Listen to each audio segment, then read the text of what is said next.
السلام علیکم۔ اٹلی کے ساتھ پاکستان کے تعلقات بہت ہی اہمیت کے حامل ہیں۔ اٹلی دنیا کی بڑی اکانومیز میں سے ہے، جیسے کہ آپ سب جانتے ہیں 8ویں بڑی اکانومی ہے دنیا کی، $2 ٹریلین کی اکانومی ہے۔ یورپ میں تیسرے بڑے نمبر پہ ہے۔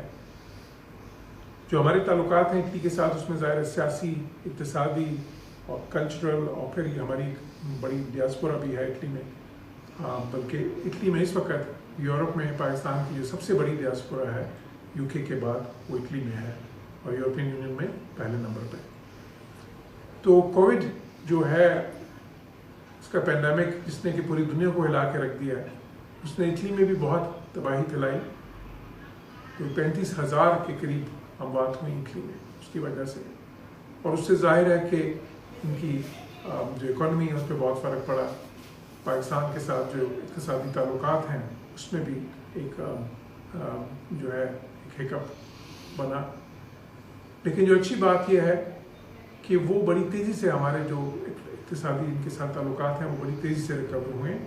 اور میرے پاس کچھ اچھی خبریں ہیں اس لحاظ سے۔ حالانکہ اٹلی کی جو اقتصادی اس وقت حالت ہے، اس میں کوئی 9 سے 10%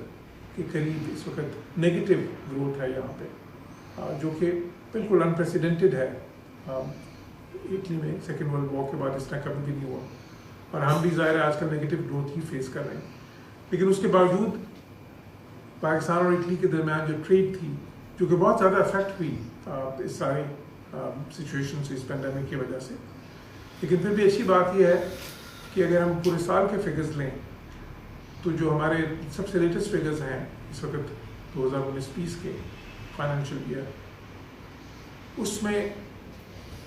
پچھلے سال کے مقابلے میں جہاں پہ ہمیں کوئی 164 ملین کا خسارہ تھا، ہمیں اس سال کوئی 200 ملین کے قریب سرپلس ٹریڈ میں ملا ہے۔ تو یہ بہت ہی اچھی خبر ہے کہ ایسے موقع پہ جب کہ پاکستان کو بہت ہی مشکل اقتصادی صورتحال کا سامنا ہے، اس میں ایک جو ہے نا ایک ڈیفیسٹ جو ہے وہ سرپلس میں بدل گیا۔ اسی طرح اگر ہم ریمیٹنسز کی بات کریں، وہ بھی پاکستان کے لیے بہت اہمیت کا حامل ہے، بلکہ اس وقت تو پاکستان کی جو ریمیٹنسز ہیں وہ ہماری ٹوٹل ایکسپورٹس سے ایکسیڈ کر گئی ہیں۔ تو شاید ہمارے لیے اب ایکسپورٹس سے بھی زیادہ، فارن ٹریڈ سے بھی زیادہ ریمیٹنسز زیادہ اہم ہے۔ تو ریمیٹنس میں بھی اٹلی جو ہے UK کے بعد سب سے زیادہ ریمیٹنسز یورپ میں اٹلی سے پاکستان جاتی ہیں، اور یورپین یونین میں سب سے زیادہ نمبر 1۔ اس میں بھی بہت اضافہ ہی ہوا ہے، بلکہ جو اچھی بات یہ ہے کہ ایون اس مشکل صورتحال میں، جس میں کہ میں نے آپ کو جو نمبرز دیے ہیں اقتصادی طور پہ، یہاں پہ بھی 9-10% نیگیٹو گروتھ ہوئی، بے شمار انمپلائمنٹ ہوئی، ظاہر ہے کہ ایک بہت مشکل صورتحال کا سامنا تھا ملک کو، لیکن اس دوران میں بھی ہماری جو ریمیٹنسز ہیں وہ اٹلی سے پاکستان، وہ ایکچولی بڑی ہیں۔ انفیکٹ اوور آل پچھلے سال کے مقابلے میں کافی اضافہ ہوا ہے،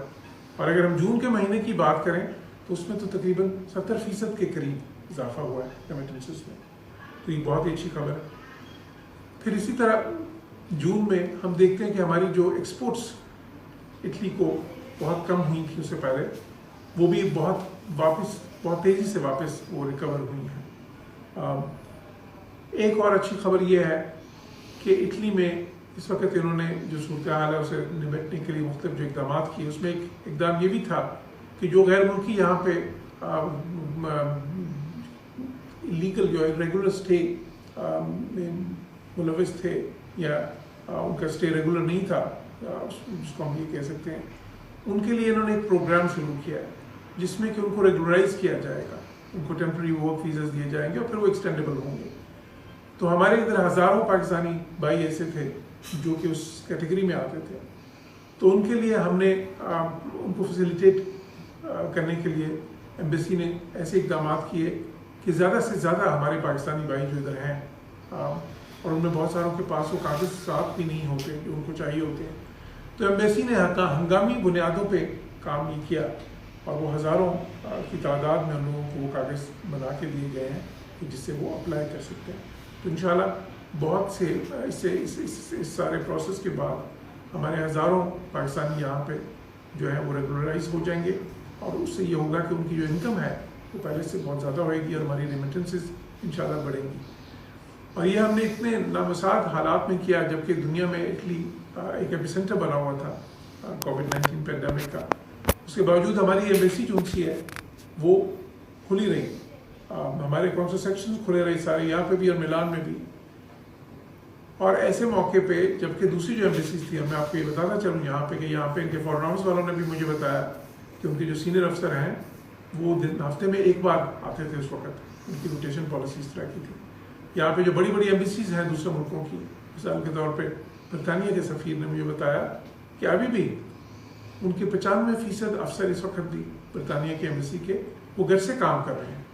لیکن ہماری پوری جو ہے پاکستان ایمبیسی ہے یہاں پہ بھی, اور ہمارا جو کونسل جنرل ہے میلان میں بھی,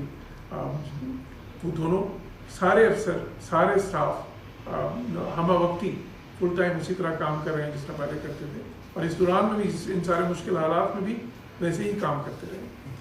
تو انشاءاللہ ہماری کوشش ہوگی کہ جو ہمارے تعلقات ہیں اٹلی کے ساتھ,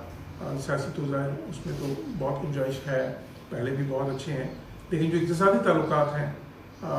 وہ بھی جو ہے بہتری کی طرف ہی گامزن رہیں, اور اس سے آپ کو اچھی خبریں ملیں انشاءاللہ.